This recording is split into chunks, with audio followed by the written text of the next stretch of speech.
Hi there, welcome to our channel and a guide on becoming a front-end developer. And in this video, we'll cover everything you need to know to kickstart your journey as a front-end developer.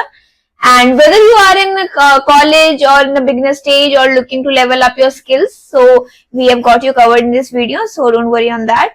And let's get started without any further delay. The very first question before me telling you the roadmap will be like, what is front-end development? So front-end development involves creating a visual element of a website or web application that user can interact with. Me and you can use it. Like on Instagram, we have this like option. We can comment on someone's picture. So these all things comes under the job of front-end developer. They design the functionality and user experience. Now, other things come like how long it takes to become a front-end developer. So the time it takes to become a front-end developer varies depending upon your prior experience and dedication to learn. So on an average, it takes around 6 months to 1 year to become a proficient front-end developer I'm talking about here. So yeah, that's all. It's a definition and the timing it will take to become a front-end developer. And let's just dive into some of the languages and some of the important topics to learn under this category. And I will share you the whole roadmap in this video today. So yeah. So let me quickly demonstrate you about some important topics. So HTML, CSS and JavaScript, very basics. And starting from HTML, semantic HTML is one of the topic you can study about when you're starting with HTML using semantic HTML elements. So elements improve the structure and accessibility of your web page. So for example, you can use header, you can use nav, you can use footer tags. So instead of div, you can use these tags for better clarity and SEO. Then comes the CSS. In CSS, CSS selector is one of the topic you should learn about. So understanding various CSS selectors help you to target specific elements on a web page. So to apply styles, for example, you can use this dot class hash id. So these are some style elements. So these we can use to style each and every element differently. Then comes the JavaScript, and of course it's a very important, and some of the important topic if I'll talk about JavaScript is functions, variables, loops, async await, promises, hoisting.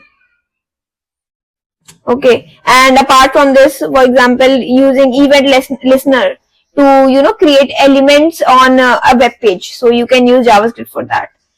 And then yeah, these are a few topics you need to cover. And then it comes to TypeScript. So what is TypeScript and why we use TypeScript and what's the difference between JavaScript and TypeScript? So basically TypeScript is a superset of JavaScript.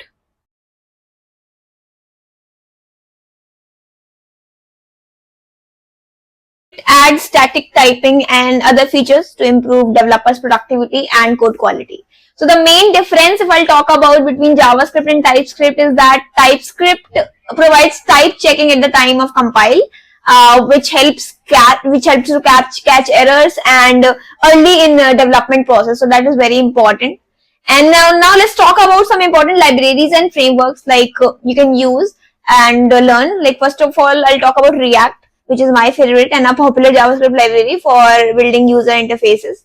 So like for example, creating a simple to-do list application with React components. So you can do that. So then comes Vue.js. So Vue.js is a progressive JavaScript framework for building interactive web interfaces. So, and then we'll talk about Angular also. So Angular is a comprehensive JavaScript framework for building large-scale enterprise level applications. So for example, you can if you want to build a robust dashboard, so you can use Angular components for that. Then comes the Next.js, which is quite popular these days, and Next.js is a React framework, if you not know, and which enables server-side rendering, SSR you can call it, and static site generation, which is SSG. So for React application, it does that, and it simplifies the process of building fast SEO-friendly web applications.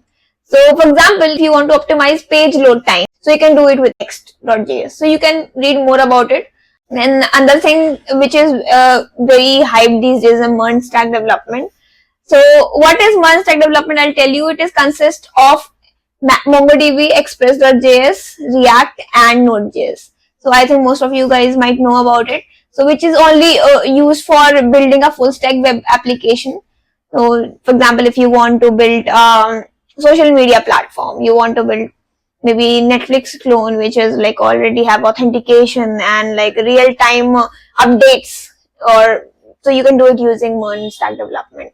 So it's MERN or MEAN. It depends upon you. Like A is the Angular here and R is the React. So you can choose wisely what is your interest upon.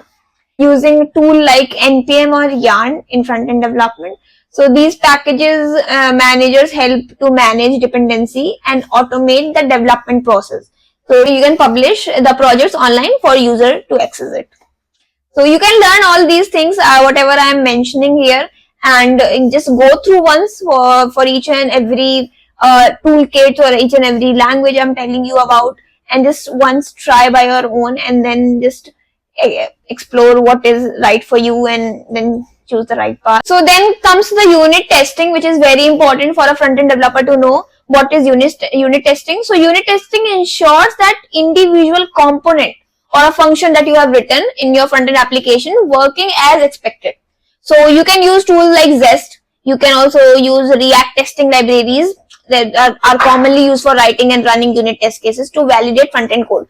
So it is very important for you to learn this unit testing. Integration testing is also there. So the very important topic I'll tell you about is to learn Zest.